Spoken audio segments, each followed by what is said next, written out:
Nous sommes bien ce matin dans la présence de Dieu et nous voulons nous réjouir ensemble, alléluia, de ces moments particuliers que nous avons. Parce que ce qui fait de ces moments des moments particuliers, ce n'est pas l'endroit, mais c'est la personne qui y est. Et puis Jésus est dans un hangar, parce que finalement ce n'est qu'un hangar ce matin. Mais ce qui donne toute la valeur à cet hangar, c'est que la personne de Jésus est au milieu. Et ce matin, ce que nous voulons nous rappeler au travers de la parole de Dieu, c'est que Dieu nous appelle à une chose, appelle son Église à une chose, à être en communion avec son Fils. Et nous allons essayer de comprendre ensemble ce matin toute l'importance qu'il faut mettre dans cet appel. Dieu n'oblige pas. Dieu ne force pas. Dieu n'est pas un tyran. Certains voudraient faire du Dieu de la Bible un Dieu autoritaire, un Dieu qui oblige, un Dieu qui force, qui contraint. Non, non, Dieu n'a pas cette mentalité-là. Dieu a une mentalité d'un père. Un père qui conseille. Un père aimant. Un père qui peut se mettre en colère des fois. Parce que Dieu a le droit de se mettre en colère par rapport à l'attitude de ses enfants. Mais sa colère n'est pas une colère animée de haine et de méchanceté. C'est une colère animée de l'amour. Mais c'est contradictoire parce que normalement nous, la colère c'est animée par la haine. Mais Dieu, sa colère est animée par l'amour. Même quand il se met en colère, c'est par amour pour nous. Et sa colère est une instruction. Elle nous instruit, elle ne nous frappe pas. Elle nous instruit, elle nous construit. Nous, quand on se met en colère, on détruit. Lui, quand il se met en colère, il construit. C'est tout l'inverse de nous. Et ce matin, nous voudrions comprendre que nous sommes en communion avec un Dieu qui n'est pas dans notre logique, qui n'est pas dans notre pensée. D'ailleurs, lorsque Dieu rappelle toujours ses enfants à lui, on peut le voir au travers de personnages de la parole de Dieu, Dieu ne dit jamais qu'est-ce que tu as fait. Dieu dit toujours où es-tu. Caïn, où est ton frère? Adam, où es-tu? J'aurais été à la place de Dieu, j'aurais mis tout de suite l'accent sur le péché. Je dis, Adam, qu'est-ce que tu as fait? Caïn, qu'est-ce que tu as fait? Non, Dieu dit, va plus loin dans la racine. Il dit, où es-tu? Parce qu'il sait très bien que c'est par rapport, eh bien, où on en est par rapport à nos pensées avec Dieu, où on en est par rapport à notre communion avec lui, que le péché se manifeste. Caïn avait été averti par Dieu, lui avait dit, le péché est tapis à ta porte, il se couche à ta porte, il domine sur lui, il résiste sur lui. Vous voyez, Dieu déjà à la source savait que si Caïn restait en communion avec lui-même, en communion dans ses pensées, en communion avec sa propre sagesse, déjà il était sorti de la communion avec Dieu. Et c'est pour ça que Dieu dit, Adam, où es-tu? Parce que Dieu savait que s'il restait dans cet état d'esprit-là, cet état d'esprit allait l'amener loin de Dieu, dans le péché. Et ce qui intéresse Dieu ce matin, c'est pas qu'est-ce que tu fais, c'est où es-tu? Où es-tu ce matin? Où en es-tu par rapport à Dieu? Où en sont tes pensées? Où en sont tes projets? Où en est, eh bien, ton cœur? Où est ton esprit? Par quoi es-tu préoccupé? C'est ce que Dieu demande ce matin. Et ce matin, je voudrais faire un examen de moi-même et je voudrais qu'en même temps que je m'examine moi-même, vous vous examiniez vous-même. Parce que ce n'est pas un pasteur à examiner vos vies. Lorsqu'on lit le passage de la Sainte Seine, il est écrit que chacun s'examine soi-même. Et c'est un examen de nous-mêmes que nous devons faire ce matin. Parce que ça a été rappelé au travers des prophéties, la parole de Dieu nous le rappelle, les événements nous le rappellent que nous sommes bien, dans le retour, dans les temps du retour du Seigneur. Et plus que jamais, dans ces temps du retour du Seigneur, la question n'est pas qu'est-ce que je fais. Vous savez, on a une mentalité, nous, que ce que nous faisons, ou ce que nous avons, eh bien, c'est ce que nous sommes. C'est faux. Ce que je fais et ce que j'ai n'est pas ce que je suis. D'ailleurs, dans la Bible, le verbe avoir en hébreu n'existe pas. Ça n'existe pas. On ne peut pas dire j'ai en hébreu. On le dit d'une autre manière. Mais comme on le dit chez nous en France, ça n'existe pas. On ne peut pas dire j'ai. Le verbe être en hébreu, eh bien, ne se conjugue qu'au futur et qu'au passé. Au présent, ça n'existe pas. C'est un temps qui est réservé à Dieu. C'est ce qui est réservé à Dieu. Et nous, dans notre mentalité, on a tout confondu. Pour être heureux, il faut avoir de l'argent, il faut avoir de la réussite. C'est ce que le monde dit. Il faut avoir de l'argent, il faut avoir de la réussite, il faut avoir des amis, il faut avoir la santé. Et là, les gens disent tu es heureux. Non, ce que tu as ne fait pas de toi ce que tu es. Tu peux avoir tout ça et être malheureux. Je fais, donc ce que je fais fait ce que je suis. Non, tu peux faire jusqu'à demain, mais ce que tu fais n'est pas ce que tu es. C'est pour ça que quand Dieu s'est révélé à Moïse, il a dit Moïse, il a dit quel est ton nom, Seigneur? Il a dit je suis celui qui est. Et ce matin, pour avoir la vie, la véritable vie, la vie n'est pas une question de ce qu'on fait ou de ce qu'on a. La véritable vie est une question de position. Où es-tu? Est-ce que tu es dans Jésus? Et celui qui est dans le Christ a la vie. Celui qui n'est pas dans le Christ n'a pas la vie. Alors tu pourras me dire peut-être, mais je prie. Mais je fais. Mais dis, mais tu peux tout faire sans être en Christ. Alors le plus important, ce n'est pas ce que tu fais aux yeux de Dieu, c'est où tu es. Amen. Et nous allons lire ensemble la parole de Dieu pour que nous puissions comprendre ce matin ce que Dieu veut. 1 Corinthiens 1,9. Dieu est fidèle, lui qui vous a appelé à la communion de son Fils, Jésus-Christ, notre Seigneur. Voilà tout l'appel de la parole de Dieu. De la Genèse à l'Apocalypse, Dieu nous appelle à la communion avec son Fils. Lorsque Caïn s'est détourné de Dieu, lorsque Caïn a voulu vivre sa propre vie, il y a eu une sentence par rapport à son péché, et la sentence, ça a été, tu vivras loin de ma face.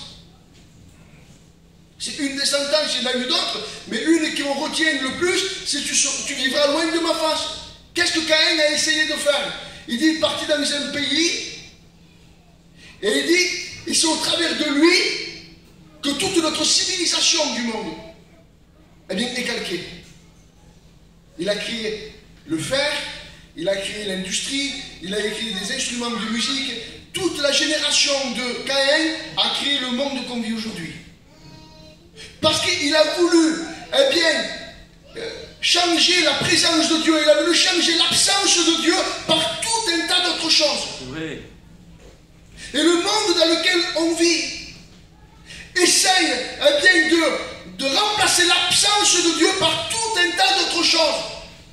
Et j'espère ce matin que tu n'es pas animé de l'esprit du monde, amen, de l'esprit de Caïn. Caïn, je ne veux pas dire que tu es meurtrier, je te parle par rapport à ce que Caïn a essayé de faire pour pallier à l'absence de Dieu. Est-ce que tu essayes, toi, au travers de autre chose que Dieu, de remplacer Dieu? Et ce matin, c'est très important que tu te poses cette question et que tu répondes à l'appel de Dieu. Où es-tu? Où en es-tu? Où est-ce que j'en suis avec Dieu?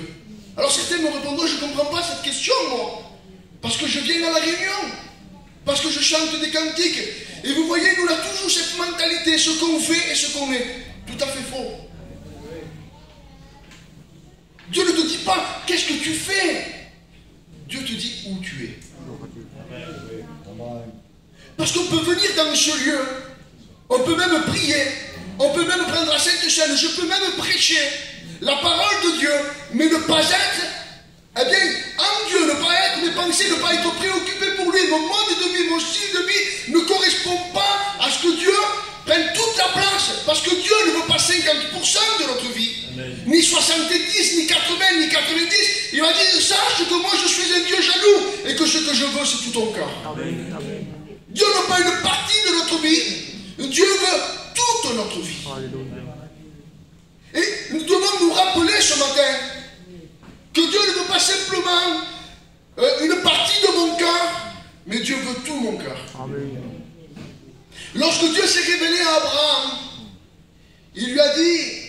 il s'est révélé sous un autre nom à Abraham. Il a dit, je suis El Shaddai, le Dieu Tout-Puissant. Et qu'est-ce que Dieu a voulu faire comprendre à Abraham? Le mot El Shaddai peut être traduit de 5 manières différentes. Il dit, Abraham, jusqu'à maintenant, tu as été dans l'idolâtrie, tu as été en Ur en Chaldée. Tu as adoré de faux dieux, des idoles, eh bien, qui jamais ne t'ont répondu par rapport à ce que tu étais. Tu n'avais jamais eu d'enfant. Et il dit, mais tu t'es créé un tas d'idoles, tu as prié un tas d'idoles, tu es un idolâtre. Mais moi, Abraham, je suis El Shaddai, le Dieu Tout-Puissant. Et on peut le traduire aussi par le Dieu le plus puissant. Je suis celui, El Shaddai peut être traduit par celui qui détruit tout. Or c'est un peu choquant. Comment, Seigneur, tu détruis? Nous on a l'habitude de toi, d'un Dieu d'amour, un Dieu de miséricorde. Mais ce que Dieu voulait dire, je détruis toutes tes pensées, toutes tes logiques, Abraham. Je suis le Dieu qui va détruire toutes tes logiques, toutes tes pensées, toute ta sagesse humaine, toute ta connaissance, toute ta culture. Et même je vais te déraciner, je vais te faire sortir de ta famille qui t'empêche d'évoluer et de grandir pour mieux me connaître, pour que tu sois à moi. Je vais tout détruire, Abraham. El Shaddai veut dire aussi, et je l'ai noté ce matin, Dieu de la montagne. Pour ça que quand il a choisi la montagne. Il dit Dieu de la montagne. Je suis le Dieu. La montagne, c'est la solitude, c'est la communion, c'est le contact. C'est là où il n'y a pas de divertissement, c'est là où il n'y a pas de loisirs. C'est un lieu rude, mais c'est un lieu où Dieu demeure. Et dis-moi, et je ne demeure pas dans ce qui est frappant, dans ce qui est visible. Je demeure dans la montagne. Je demeure dans la communion. Je demeure là où il n'y a pas de distraction. Et ce matin, Dieu voudrait te dire quelque chose pour toi. Pour toi, je suis le Dieu El Shaddai. Celui qui veut détruire toutes tes logiques et tes pensées humaines. Ce qui t'empêche réellement de voir ma gloire et de connaître qui je suis. Mais je suis aussi le Dieu de la montagne qui veut se révéler à toi dans une vie de communion ensemble. Et El Shaddai veut dire aussi le Dieu qui se suffit à lui-même. Et toi, Abraham, tu as la connaissance de Dieu, mais tu as la connaissance de Dieu à qui toi tu dois prendre soin. Des idoles. On en prenait soin, on les prenait, on les enfermait, on faisait attention, on dit non, moi je suis un Dieu qui me suffit à moi-même. C'est-à-dire, Abraham, c'est pas toi qui vas prendre soin de moi, c'est moi qui va prendre soin de toi. Et ce matin, ce que Dieu veut nous dire, il veut dire, par ta piété, par tout ce que tu peux faire, tu ne vas pas embellir mon nom. Il dit, non, c'est moi, je me suffis à moi-même. C'est pas toi qui va me donner la vie, c'est pas toi qui va me donner une valeur, c'est moi qui vais te donner une valeur.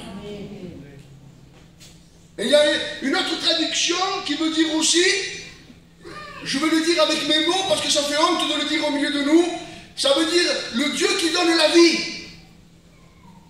C'est-à-dire, Abraham, tu as prié jusqu'à maintenant et ton épouse n'a jamais eu d'enfant, tu n'as jamais eu d'enfant, mais moi je vais te montrer que je suis le Dieu qui donne la vie.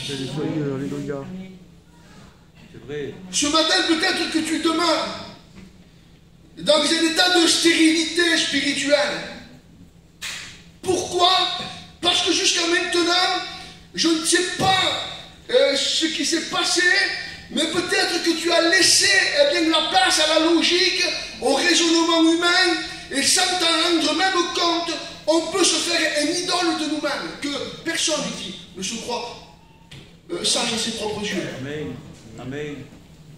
Et parfois, quand on se croit sage à ses propres yeux, on est en train de dire à Dieu, on fait un mélange de Dieu et un mélange de nous. On se fait de l'auto-suggestion et on devient en quelque sorte notre propre Dieu. On ne réagit plus selon la volonté de Dieu, mais on réagit par rapport aux éléments qui nous entourent. Si Moïse aurait agi par rapport aux éléments qui les entouraient, quand il était devant la mer morte, il aurait dit, écoutez, que chacun, peau pour peau, que chacun s'enfuit, faites comme vous voulez, les Égyptiens sont là, on va mourir. Mais non, il a attendu le secours de Dieu, il a attendu la volonté de Dieu. Dieu lui a dit, étends ton bâton, la mer va s'ouvrir. Jamais Dieu n'a permis qu'un homme agisse avec ses propres logiques. Et ce matin, Dieu veut qu'on sorte de notre propre logique. Amen. On peut vivre une vie chrétienne avec la logique humaine. On peut vivre une vie chrétienne avec la sagesse humaine. On peut vivre notre vie chrétienne en agissant selon l'événement qui vient. Il y a ça, je contrefais. Il y a ça, je contredis. Et on est pris par des logiques humaines. Mais non, Dieu te dit, attends. Je suis le Dieu de la montagne. Je suis le Dieu qui donne la vie. Je suis le Dieu qui détruit tout. Je suis le Dieu qui est capable, de, pas par ta propre logique, pas par ta propre sagesse, mais par ma toute puissance, je suis capable de te bénir. Amen. Amen. Et lorsque Dieu va parler à Moïse, il va lui dire quelque chose de... Il va lui dire, Moïse, Dieu dit à Moïse, je suis celui qui suis. Et il ajouta, c'est ainsi que tu répondras aux enfants d'Israël, celui qui s'appelle Je suis m'a envoyé vers vous. Alors, c'est intéressant. La parole de Dieu, j'aime la parole de Dieu. Vous savez pourquoi? Parce qu'elle pousse à la réflexion. La parole de Dieu n'est jamais quelque chose d'arrêté. Quelqu'un ne peut pas dire j'ai la vérité. La parole de Dieu, chacun peut se faire une réflexion de ce qu'il a lu. Et personne ne peut avoir l'autorité de dire c'est comme ça. Non. Dieu dit, Dieu fait exprès, et dans l'hébreu on le voit encore plus, Dieu fait exprès de laisser les choses pour qu'elles nous poussent à réfléchir. Pour que chacun se fasse une idée. Et pour que chacun reçoive selon son besoin au moment où il en a besoin. Moïse avait besoin de ce Dieu. Parce que si on se rappelle l'histoire de Moïse, c'est ma réflexion. Et je ne dis pas que c'est comme ça, mais c'est ce que j'en ai retenu, moi. Quand on lit Moïse, et quand on voit son parcours, il a été élevé dans toute la connaissance de l'Égypte. Il a certainement, dès qu'il a grandi, dès qu'il était jeune, senti l'appel de Dieu, où Dieu lui disait, tu vas être celui qui va libérer Israël. Il sentait à l'intérieur de lui qu'il allait être un instrument entre les mains de Dieu. Mais Moïse, vous savez, a essayé de servir Dieu avec ce qu'il était. La Bible nous dit qu'il y a un Égyptien, il tuait un Égyptien qui maltraitait son peuple.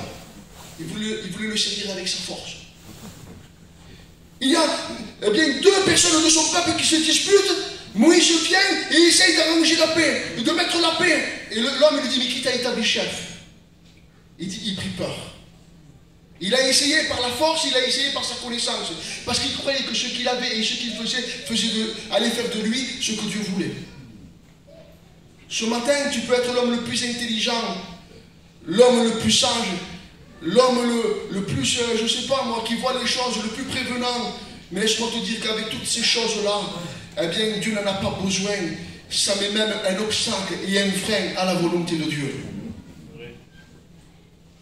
Nous, on est un peuple, Dieu m'en est témoin, on grandit avec un vice particulier.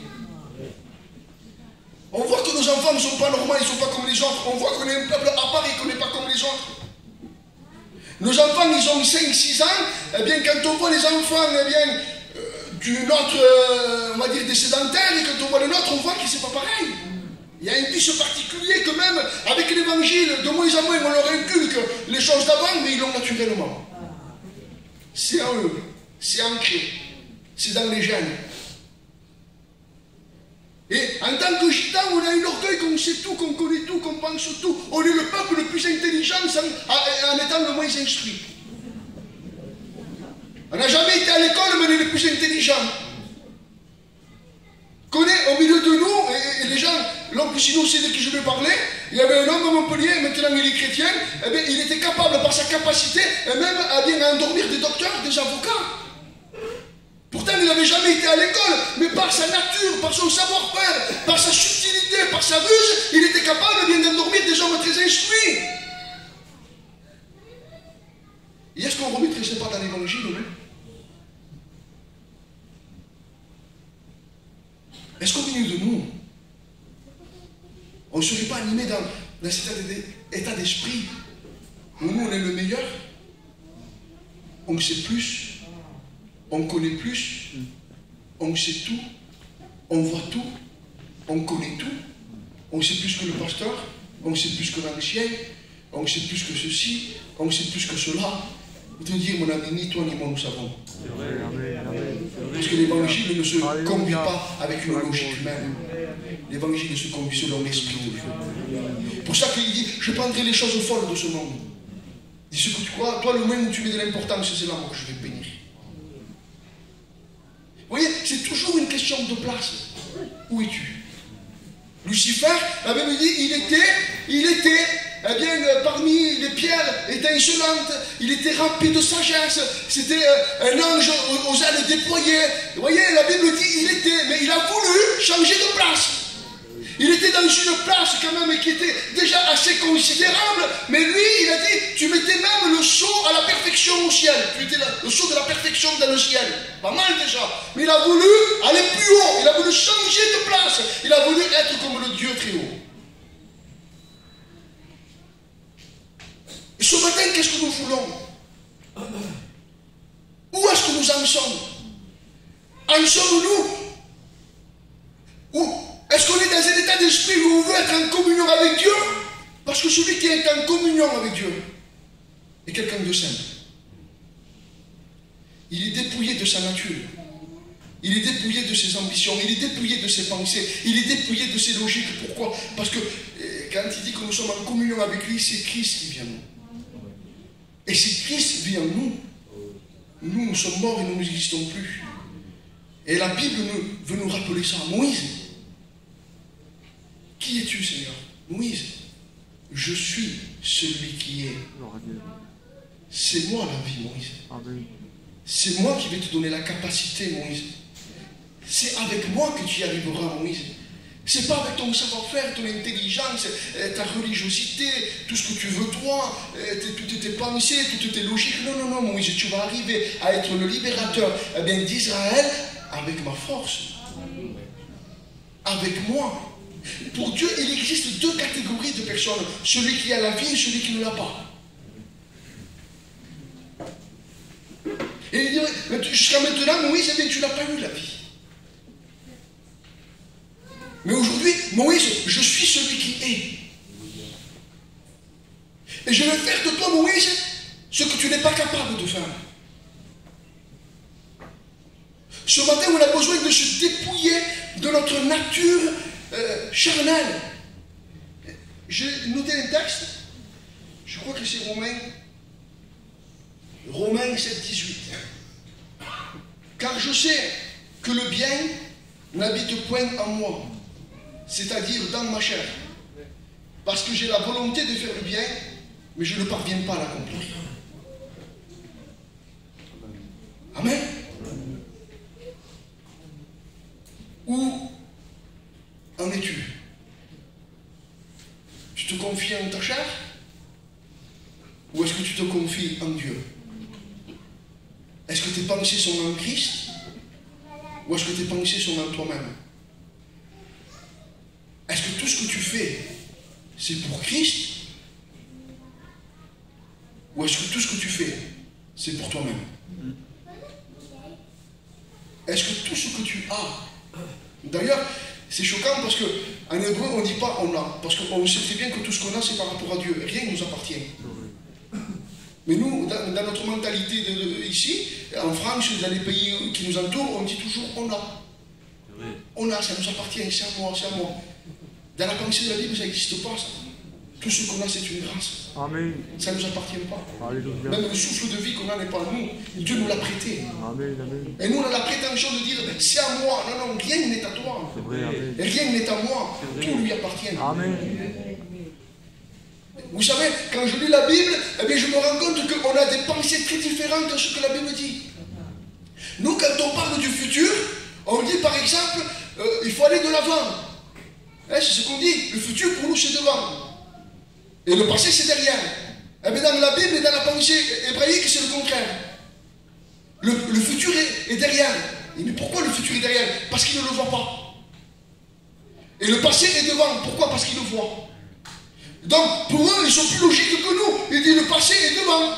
Parce que le passé, tu le vois. Le futur est derrière parce que tu ne le vois pas. Mais nous, on a changé cette logique. Comme si on pouvait voir d'avance ce qui est arrivé. On s'est pris pour Dieu. Ce matin, alléluia, que Dieu nous dépouille de toutes nos logiques humaines. Amen, amen. Que Dieu nous dépouille de toute notre prétention. Que ce matin, Dieu me dépouille de tout mon orgueil, de toute ma pensée, de tout mon gitanisme, Amen. de tout ce qui est à l'intérieur de moi, Amen. qui empêche la volonté de Dieu de se faire. Et je voudrais ce matin, eh bien, que me dépouiller et dire, Seigneur, je ne suis rien, viens à mon secours. J'ai besoin de ta grâce. J'ai besoin que tu me bénisses. J'ai besoin de t'écouter parler. J'ai besoin d'être en communion avec toi. J'ai besoin de demeurer en toi. Ce matin, nous n'avons pas besoin de faire. Nous avons besoin d'être en Christ.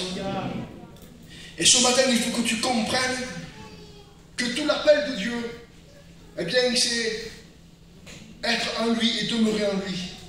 Celui qui a le Fils a la vie.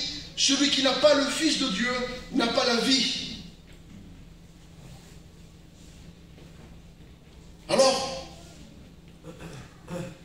je répéterai cette question ce matin. As-tu le Fils? C'est compliqué. Je me suis rendu compte que depuis pas mal de temps, dans nos cultes, on évangélise presque. Où es-tu? Normalement, ça c'est une question que je devrais, eh bien, dans la logique humaine, poser eh bien, à des inconvertis. Où es-tu? Tu es dans le péché, tu es dans ci, tu es dans le divertissement, tu es dans ci, tu es dans là. Et tu es loin de Dieu. Alors peut-être que toi, ce matin, tu n'es pas dans des actes de péché. Tu ne le fais pas par tes actes. Mais déjà, dans ta pensée, tu es loin de Dieu. Et si dans ta pensée, tu es loin de Dieu, si dans tes raisonnements, tu es loin de Dieu, tôt ou tard, ce qui est à l'intérieur de toi se manifestera par tes actes. Alors, Dieu voudrait te ramener à lui. Il voudrait que tu te repentes. Vous savez, en hébreu, repentance se dit teshuva. Et nous, souvent, on fait de la repentance une formule. Repends-toi, demande pardon à Dieu, comme une formule magique. Pardon, Seigneur, et tu ressors de la réunion. Non, non, teshuva, ça veut dire revenir à Dieu.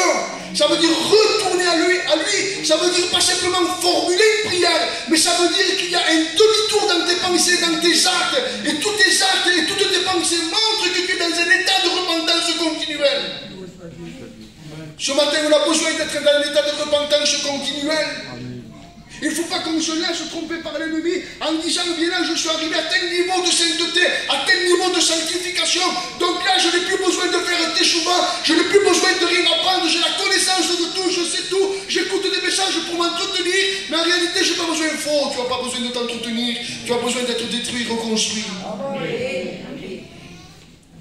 J'ai besoin d'être détruit et d'être reconstruit. J'ai besoin que Dieu me détruise ce matin. Est-ce que tu ne voudrais pas que Dieu te détruise? Est-ce que tu ne voudrais pas que Dieu te brise? Est-ce que tu ne voudrais pas que Dieu... on se fatigue nous-mêmes. On n'est pas fatigué de nous-mêmes. De réfléchir pendant des heures dans des situations. Et dire, mais comment je vais faire ici? Pourquoi ça? Et pourquoi il m'a dit ça? Et pourquoi il a dit comme ça? Et pourquoi il a dit tel jour? Et je me rappelle que l'autre fois, maman, Seigneur Jésus, on fait de nos pensées le terrain de l'ennemi. Il dit, si vos pensées sont en Christ, tout est plus facile. C'est simple. C'est naturel. C'est la vie de Dieu. Et ce matin, c'est ce qu'il faut que nous manifestons. La vie de Dieu. Est-ce que ce matin, nous voudrions être cette église? Je le veux, moi. Tellement compliqué, moi. Vous savez, ce matin, je disais à Jean, j'ai peur. J'attends, j'ai peur. Parce que des fois, hier, j'étais en train de prier, j'ai cherché Dieu, lisais la Bible, comme tous les frères font, comme on fait. Et puis, des fois, on lit la Bible, mais en étant rempli de nous-mêmes. On ne lit pas la Bible pour apprendre quelque chose, on lit la Bible pour nous donner raison sur certaines choses. Ça vous est jamais arrivé, ça? Passer dans certaines situations, et parce que je veux me donner raison, je lis la Bible, je cherche les textes. Ah, t'as vu, c'est écrit. Ah, t'as vu, c'est dit. Ah, t'as vu, c'est écrit. On cite les références et les versets. Mais c'est pas comme ça qu'on doit lire la Bible. Oui. On doit lire la Bible d'une autre, tout à fait différemment, pour justement nous donner tort. Amen. On doit chercher la Bible, moi je crois ça. Certainement que tu vas penser le contraire. Parce que autant, il dit, la mer est séparée du ciel, autant vos pensées sont séparées de moi. Vous êtes tout à fait le contraire de ce que je pense. Et nous, on voudrait mettre Dieu dans ce qu'on pense. On dit, t'as vu, Dieu pense comme moi. Non, non, non. Tu as fait parler Dieu alors que Dieu n'avait rien dit. Tu as pris des mots de Dieu et tu t'es fait un trucage. Il y a des trucages, je vous disais sur Internet.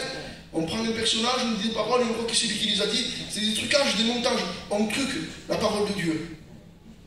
On essaye de truquer Dieu. Et on essaye de faire dire à Dieu ce que nous on pense.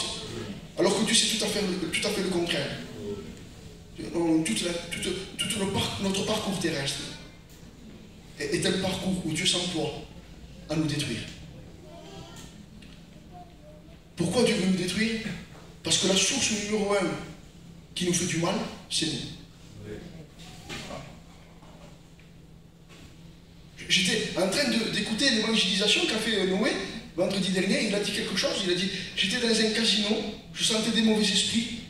Il dit, mais après j'ai crié à Dieu.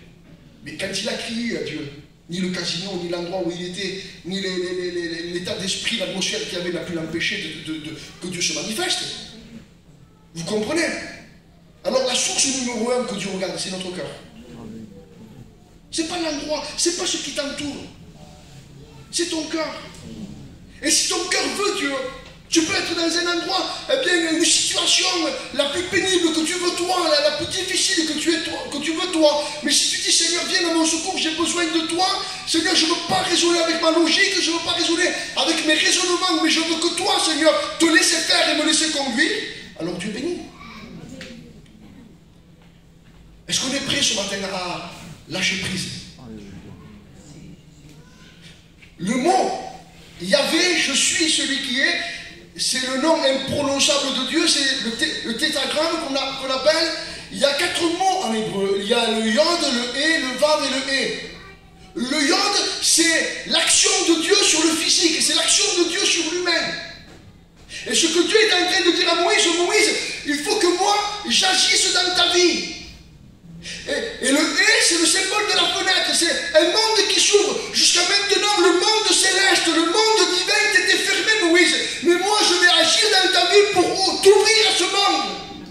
Et ce que Dieu a fait, lorsqu'il a dit à Moïse, fais le tabernacle, il dit c'est selon le modèle qu'il a reçu par révélation du ciel.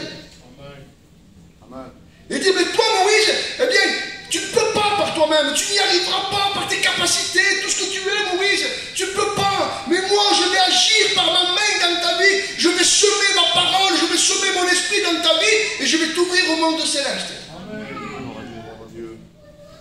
Le vav, c'est le symbole des clous. C'est le symbole aussi d'un crochet. Parce qu'il est fait comme un crochet. C'est un crochet et le symbole des clous aussi. Moïse ne le savait pas encore. Mais dans le tétragramme de Dieu, Jésus y était. Et il dit, Moïse, tu sais que je lui ai envoyé mon fils. Et en mourant sur la croix, c'est ce que voulait dire ce vav. Je veux le réconcilier les deux mondes. Je vais réconcilier le monde céleste, je vais réconcilier le monde physique. Le seul qui a pu le faire, c'est Jésus. Vous savez pourquoi? Parce que Jésus est 100% homme et 100% Dieu. Il a les deux natures. Homme et Dieu. Il est le seul qui pouvait, eh bien, réconcilier ce qui est divin et ce qui est céleste avec ce qui est physique. Et ce matin, celui que nous voulons, avec qui nous voulons être en communion, c'est lui. Parce que si nous sommes en communion avec lui, eh bien nous serons réconciliés avec le monde céleste et avec la volonté de Dieu. Et si nous sommes en communion avec lui, eh bien lui pourra agir dans nos vies pour que nous soyons à l'image de sa gloire. Parce que si lui agit dans nos vies, eh bien nous deviendrons réellement le sel et la lumière du monde. Parce que si lui agit dans nos vies, nous sommes déjà en train. C'est d'ailleurs un rôle de l'Église, on pourrait en parler une autre fois. Eh bien déjà, l'Église doit être un peu ce que sera le millénium. Une terre de la paix, la justice doit régner dans l'Église. C'est ce que Dieu nous demande. Qu'au milieu de vous, il n'y ait point de jalousie, qu'au milieu de vous, il n'y ait point de parti pris. Vous voyez, c'est déjà un peu si vous voulez, l'image de ce que va être le millénium. L'Église doit être ensemble. Elle doit représenter le monde futur. L'Église est dans le futur déjà. Elle doit représenter le monde futur. Et c'est ça que Dieu veut. Que l'Église nous représentions le monde futur. Je crois que ça s'appelle, pour me faire rire ce matin, je ne suis pas sûr, ça s'appelle le Tigou Ola. Rappelez-vous quand Caïn est mort, quand Caïn est mort, oui, pour Dieu il est mort parce qu'il s'est éloigné. Il dit, Dieu donna un enfant à Adam et Ève qui s'appelait Seth. Et il dit, au travers de Seth, on invoqua le nom de Dieu pour remplacer Caïn. Dieu a toujours mis des hommes pour pouvoir incarner ce monde. Il a réussi avec Noé. Il a réussi avec Moïse. Il y a eu Jésus. Il y a l'Église. Qui nous aussi, nous devons avoir ce que Dieu veut. Amen. Est-ce que nous voulons ce matin nous humilier? Amen. Amen. C'est vrai. Est-ce que nous voulons répondre à Dieu? Amen. À cette question, où es-tu? On le fait ensemble. Amen. Moi je vais prier pour ma vie. Que chacun réponde pour sa vie ce matin.